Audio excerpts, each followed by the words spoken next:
ದೇವಿ ಕೃಪಾ ಚಾನಲ್ಗೆ ನಿಮಗೆಲ್ಲ ಸುಸ್ವಾಗತ. ನಾಳೆ ಮೇ 22ನೇ ತಾರೀಕು ಶುಕ್ರವಾರ. ನಾಳೆಯಿಂದ ಈ 8 ರಾಶಿಯವರಿಗೆ ಮುಟ್ಟಿದ್ದೆಲ್ಲ ಬಂಗಾರ.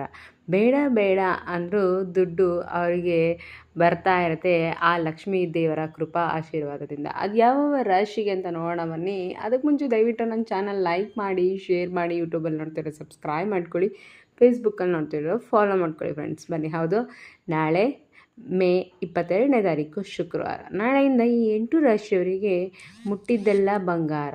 ಬೇಡ ಬೇಡ ಅಂದ್ರೂ ದುಡ್ಡು ಅವರಿಗೆ ಬರ್ತಾ ಇರುತ್ತೆ ಆ ಮಾತೆ ಮಹಾಲಕ್ಷ್ಮಿಯ ಕೃಪಾ ಆಶೀರ್ವಾದ ನಿಮ್ಮ ಮೇಲೆ ಇರೋದ್ರಿಂದ ನೀವು ಯಾವುದೇ ಕೆಲಸಕ್ಕೆ ನೀವು ಕೈ ಹಾಕಿದರೂ ಬಹಳ ಈಸಿಯಿಂದ ನಾಳೆ ನಿಮಗೆ ಕೈಗೊಳ್ಳುತ್ತೆ. ನಾಳೆ ನಿಮಗೆ ಯಾವುದೇ ಕೆಲಸ ಕಾರ್ಯಗಳಿಗೂ ಕೈ ಹಾಕಿದರೂ ಅದರಲ್ಲಿ ಯಶಸ್ಸು ನಿಮ್ಮದಾಗುತ್ತೆ. ಹಾಗೆ ವ್ಯಾಪಾರದಲ್ಲಿ ನಿಮಗೆ ವೈಭೋಗ ಹೆಚ್ಚಾಗ್ತಾ ಹೋಗುತ್ತೆ. ಕಟ್ಟಡ ನಿರ್ಮಾಣ ಮಾಡುವ ಕಾಮಗಾರಿಯವರು ಅಂದರೆ ಕಾಂಟ್ರಾಕ್ಟ್ ಅವರು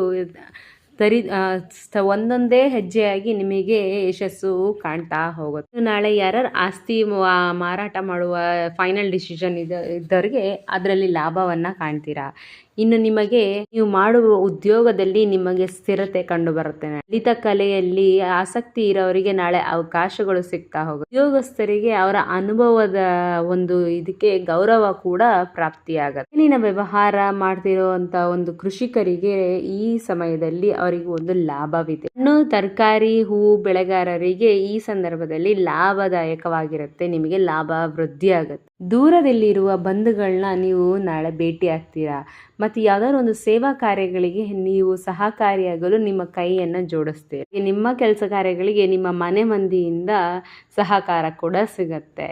ನೀವು ಮುದ್ರಣ ಕೆಲಸ ಕಾರ್ಯದಲ್ಲಿರೋರಿಗೆ ಅವರಿಗೆ ಈ ಸಮಯದಲ್ಲಿ ಯಶಸ್ಸು ಕಾಣುತ್ತೆ. ಎಲ್ಲವೂ ಶುಭ ಫಲ ಸಿಗುವ ಸಂದರ್ಭ ಇದಾಗಿದ್ದು ಈ ಒಂದು ಸಂದರ್ಭದಲ್ಲಿ ನೀವು ಅಂದ್ಕೊಂಡು ಎಲ್ಲ ಕೂಡ ನಿಮ್ಮ ಕೈ ಹಿಡಿತಾ ಹೋಗಿ. ಒಂದು ಸೂಚನೆ ಏನಂದ್ರೆ, ನೀವು ಯಾವ್ದಾದ್ರು ಕೆಲಸದಲ್ಲಿ ರಾಜಕಾರಣಿಯವರಿಂದ ಸಹಾಯ ತಗೊತಿದ್ದೀನಿ, ಏನಾದ್ರು ಮಾಡ್ತಿದ್ದೀನಿ ಎಂದವರು ಅವರಿಂದ ಸ್ವಲ್ಪ ದೂರ ಇರಿ. ಅವರಿಂದ ನಿಮಗೆ ಒಂದು ಪೆಟ್ಟು ಬೀಳ್ಬೋದು. ಅದರಿಂದ ಎಚ್ಚರಿಕೆಯಿಂದ ಸರ್ಕಾರಿ ಅಧಿಕಾರಿಗಳಿಗೆ ಕೊಂಚ ಕಿರಿಕಿರಿ ಆಗ್ಬೋದು ಅವರ ಕೆಲಸಗಳಿಂದ. ಹಾಗೆ ರಾಜಕಾರಣಿಗಳಿಗೆ ಅನಿರೀಕ್ಷಿತ ಏನೋ ಒಂದು ಪರಿಸ್ಥಿತಿ ನಿಮಗೆ ಉಂಟಾಗತ್ತೆ, ಅದು ಕೆಟ್ಟದಾಗ್ಬೋದು. ಅದರಿಂದ ಹುಷಾರಾಗಿರಿ.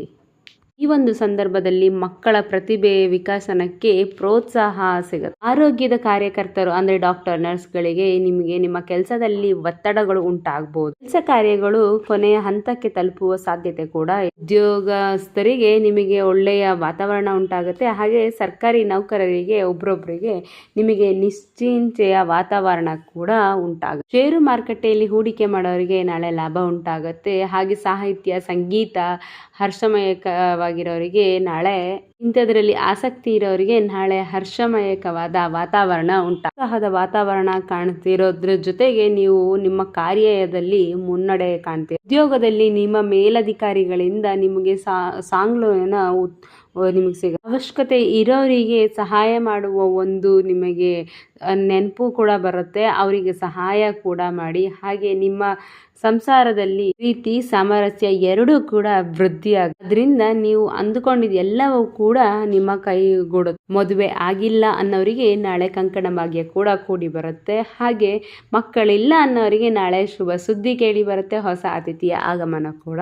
ಇಷ್ಟೆಲ್ಲ ಲಾಭ ಮತ್ತೆ ಅದೃಷ್ಟವನ್ನ ಪಡಿತಿರುವಂತ ಆ ಅದೃಷ್ಟವಂತ ರಾಶಿಗಳು ಯಾವ್ದಂತ ಹೇಳಿದ್ರೆ, ತುಲಾ ರಾಶಿ, ಮೀನ ರಾಶಿ, ಸಿಂಹ ರಾಶಿ, ವೃಶ್ಚಿಕ ರಾಶಿ, ಧನು ರಾಶಿ, ಮೇಷ ರಾಶಿ, ವೃಷಭ, ಕನ್ಯಾ ರಾಶಿ. ಇವುಗಳಲ್ಲಿ ನಿಮ್ಮ ರಾಶಿ ಇದ್ರೂ ಕೂಡ ಇಲ್ಲಾಂದ್ರೂ ಕೂಡ ಭಕ್ತಿಯಿಂದ ಓಂ ನಮೋ ಮಹಾಲಕ್ಷ್ಮೀ ದೇವಿಯೇ ನಮಃ ಅಂತ ಕಮೆಂಟ್ ಮಾಡಿ. ಹಾಗೆ ಲೈಕ್